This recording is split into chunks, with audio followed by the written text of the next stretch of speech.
I'm Daemonxel, and the null block situation, the sovereignty map, has changed dramatically since the ending of the server war, as well as a little treat for a bunch of you who have been asking for it. That's right, we now have anime skins coming to the game.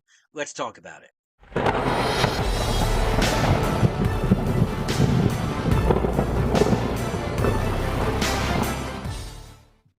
Alright, so the war ended and a lot of things have changed in the nullsec region, but before we get into that, you know what I'm going to ask you to do. That's right, if you can tag that subscribe button, ring that bell, share and like the video, then of course you'll stay up to date with everything I do here on the channel. Alright, so we're going to go through each section and see how the map has changed since the end of the server war. Currently right now in Esoteria, that is Brethren Court's home turf, well, they do have most of their area still intact. However, if we look up in the northerly section of it, the area controlled by 108, they have had some issues with invaders coming in and taking some of their sov. That's right, CRB has come in both the east and western sides of the map and is starting to put the squeeze on 108 and the Brethren Court. As we move south, we see that most of the area is still intact, like I said, as well as AOA taking part of some of their regions as well.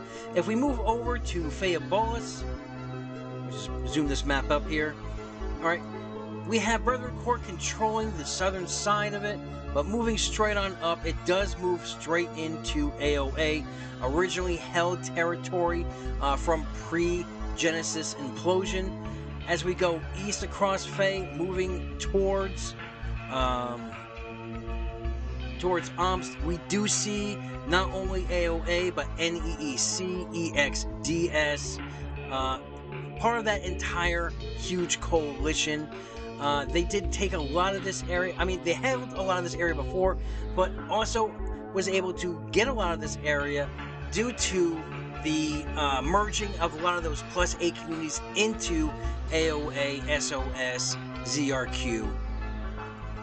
And as you see, it just keeps on going. They do own the most sov, I believe, currently on the map. I don't have a estimate of the percentage wise, but let's go back into Omsk over towards Impasse, and we see again AOA taking the map. Moving up into Impasse, we still have Spy Flying Circus still in this area, as well as news in that area as well. Alright, so if we follow this up into Teniferous, we do also see LOC, which is the Lobster Operational Center. I believe that's what it's called. Sorry if I got it wrong, guys. But they're a standalone corporation who also owns sov in this area. Again, we see EXDS up here, AOA, and moving further north, we also have more AOA on the map. This is going into Amencia. And of course, NEEC is up there as well. Moving away from Amencia, we go over into Wicked Creek area in Detroit, and we see OG still holding most of, in fact, all of their sov, merging in with their longtime ally Void, who still owns their sov as well. Will this mean AOA will be moving on them? I do not know. I'm not making any judgments. I'm not making any predictions on what's going on. But I do remember there was heated wars between ZRQ, AOA, SOS, and that coalition as well. Alright, moving up into Cache, we do have a region as well that was been fought over here.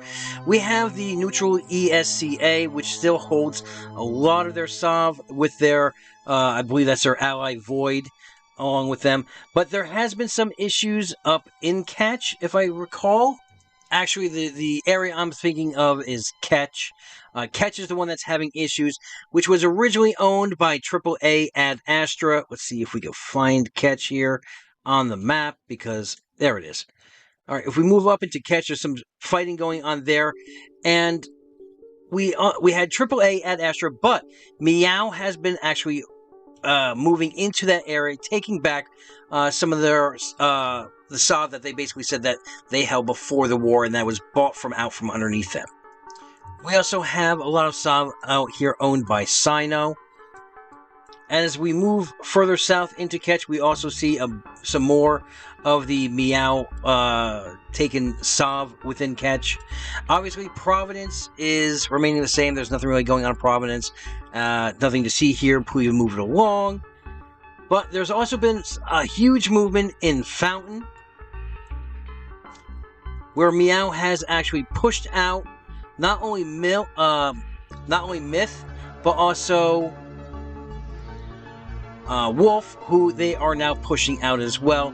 They did release a statement saying that they were working with Wolf. They gave terms to Wolf. I don't have the statement in front of me, but let me see if I can pull it up. Sorry about that. And basically, it was a statement put out by Wolf saying that they respectfully declined Meow's terms, and they go into a whole post on Reddit about what's going on. It states that last week they were offered terms passed to them by a third-party Blue to both Wolf and Meow. I believe that would probably be Wild Geese. It says, we agreed to these terms. They simply stated that Wolf would not claim any more Sov in Fountain. We had stuck to these terms, and after a surprise attack on our Citadels and Manticore, we were given the following further terms. And it was remove Red Sea from Blue, remove all X Myth from Blue, let Meow destroy and toast all Sov and Manticore, and do not attack Meow fleets while not even being Blue. They state that these terms would see Wolf lose 2/3 of their Blues. Our only remaining Blue would be Wild Geese, our oldest ally, who are also Blue to Meow. They said they further demand that we cannot fight Meow fleets, leaves us unable to defend ourselves without the constant threat of all our Sov being wiped. These terms has been proposed because they simply cannot be upheld by a neutral alliance. They go on to say that there was no ancient grudge or broken promises or treaties between Wolf, Boop, and yes, currently now Meow. And they say that now less than 24 hours since the offer was made, the terms being presented, Meow has broken their own terms and attacked YRNJ Citadel before their leaders could even conduct a vote and return with a decision on those further terms. So what is Wolf to do? They basically say they will sit back and watch their Sov burn because, as I stated in that thread, there is really no upside to them currently right now. Meow is part of that Hippo Defense Pact, the Triple H, which comprised of all those entities who were on the CC side of the war. And it states that, they would come back together to fight silent or defend each other from aggression or help them in fights. So, even if anyone from Razzle Dazzle's side, whether it be Silent, whether it be Red Sea, Myth, who has also now joined Silent Federation, if any of them came over to help Wolf, well, that would probably be seen as a breaking of this pact, and CC would probably reform to help Meow rout out those, those defense fleets. So they really are caught between a rock and a hard place on this. But currently they still have several of their Citadels up. They have not been pushed out just yet. But the other big uprising that's happened that I'm not sure has angered anybody or whatnot, but we go to Declan, where we see Silent has regained all of their Sov. They went ahead and dropped all Citadels up in that area. As this new update has come, the map has completely changed. Silent, who burned all their Sov, has now regained all of Declan back. And we will just have to wait and see exactly how this pans out on the map itself and how things are moving forward with the null block situation as it is. But let's turn now to an update that will be coming, and that's right, let's talk about the anime skins. That's right, via a tweet from the Chinese side of the server, we now see that there is a anime skin thing coming to the game, and this is going to present itself in the form of a new nanocore. There you go, there's a bigger vision of it here, and as you can see here, that is a super. So we got battleships, we have dreads, and we have supers. So that's an Aeon right there. And I believe this core, let's bring it up here. That's right, here it is. It is the Starbeat Nanocore Opbox. And yes, as you see, it is available for super carriers. So, we don't have a lot of information on the Nano itself. What buffs it's going to give, what stats it's going to have. I did put something out there to carry to see if I can get some information, but also be aware that the devs didn't give us this information. That's right, our side devs didn't share any of this information with us. It was dug actually from the other side, as all our preliminary information is. But let's go ahead and take let's look at some of these, what they look like here. That's right, here is the Nidhogger. I believe that's the Nidhogger, yeah. With an anime skin, looking pretty sexy there.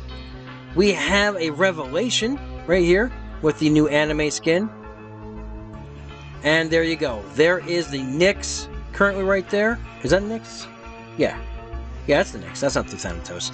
That is a Nyx right there with the anime skin right there. So it is coming. We don't know. Actually, we do know when it is coming. Let me see. We go back here. Sorry, here it is. That's right.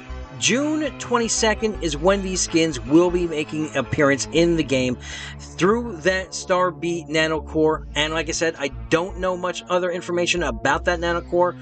How you're going to be able to purchase. I'm not sure if you're going to be able to purchase it, whether it's going to be coming from an event. I do not know. And as soon as I get this information, I will put it out there for you guys. And yeah, so that's basically what I have for this week. I hope you guys enjoyed the news. And as always, have a great week. Have a great weekend. Fly safe. And remember, we're always one vision, one purpose, one friend.